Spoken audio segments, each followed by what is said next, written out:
Let's kick off the process of configuring your Windows and Linux systems for interoperability. Before you dive deep, you need to take care of some prerequisites.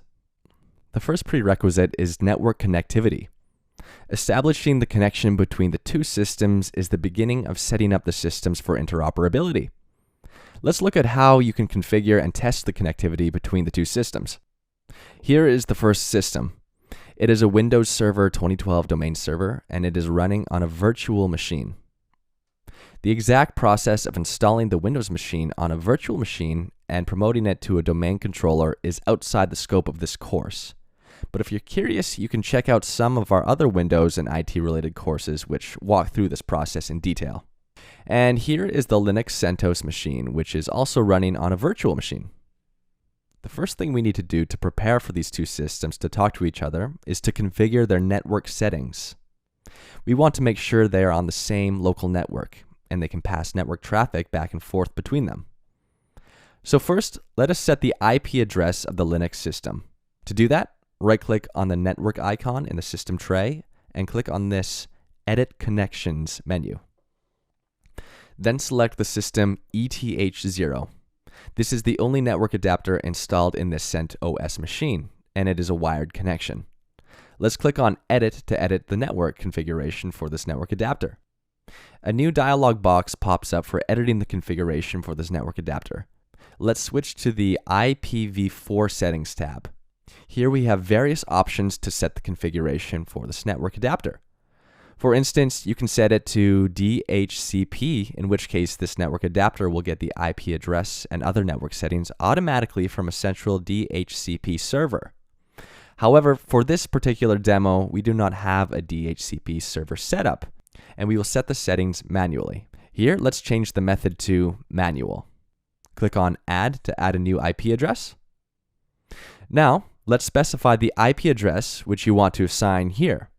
For this demo, we will go with 192.168.1.16.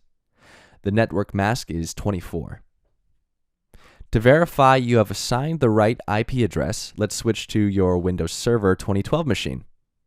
Here, let's click on the Server Manager shortcut to launch the Windows Server Manager. As you may be aware, Microsoft Windows Server Manager is a tool to view and manage server roles and make configuration changes.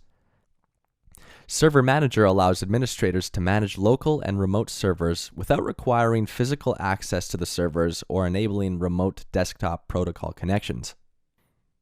Now, let's click on the Tools menu on the top right corner and select DNS from the drop-down menu. This DNS server is integrated with our Windows Active Directory domain. Let's expand the forward lookup zones node in this tree and then open up the tetranoodle.com node. This tetranoodle.com node corresponds to our local Windows domain. Here you have some Windows clients already registered. So the IP addresses assigned to these hosts are already reserved for this network.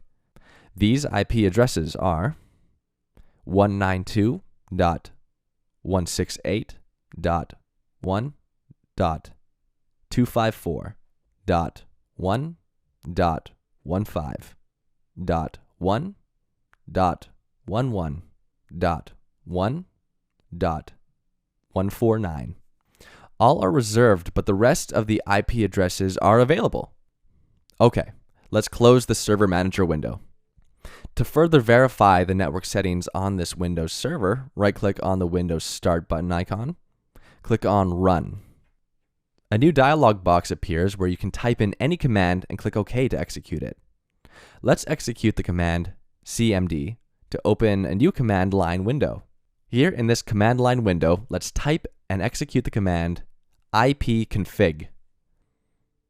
In Microsoft Windows, ipconfig is a console application that displays all current TCP IP network configuration values and can modify dynamic host configuration protocol and domain name system settings. You can see this Windows server has been assigned an IP address of 192.168.1.254 with a subnet mask of 255.255.255.255.255 0. From what you can see, this network allows for 254 unique IP addresses to be assigned to hosts. Armed with that information, let's switch to Linux host. Here you have assigned this host an IP address of 192.168.1.16 with a network mask of 24, which is just another notation to specify the network mask, and it's equivalent to 255.255.255.0. This implies that the Linux host network configuration is compatible with your local network. You should also specify the gateway IP address on our Linux machine. In this case, the gateway is the Windows Server domain controller itself. So we will specify the IP address of our Windows domain controller. As you may recall, the IP address of our Windows host is 192.168.1.254. Let's input that here. Press Enter. Click on Apply. And finally, click on Close. Now click on the network icon in the system tray. Notice that network has a little red cross icon next to it, which implies that this host is not connected to the network yet. Now from the drop-down menu, click on System ETH0. This will activate your ETH0 network adapter.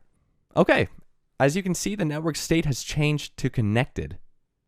To verify the connection, let's right-click on the desktop area, click on Open in Terminal, which will open a new command line window. Now to verify the network connectivity, let's try to ping your Windows server. Execute the command ping 192.168.1.254. Okay, it looks like the ping request is successful and we are getting a positive response from the Windows server. This verifies that you have successfully connected this Linux host to the local network. Let's execute Control-C to stop the ping requests. Okay, now to further verify the network configuration settings, let's try to ping the Linux machine from the Windows server as well. Let's switch to the Windows Server tab, and in the terminal window, execute the command ping 192.168.1.16. And here again, we are getting a successful response. This verifies that our network settings have been configured correctly. Excellent!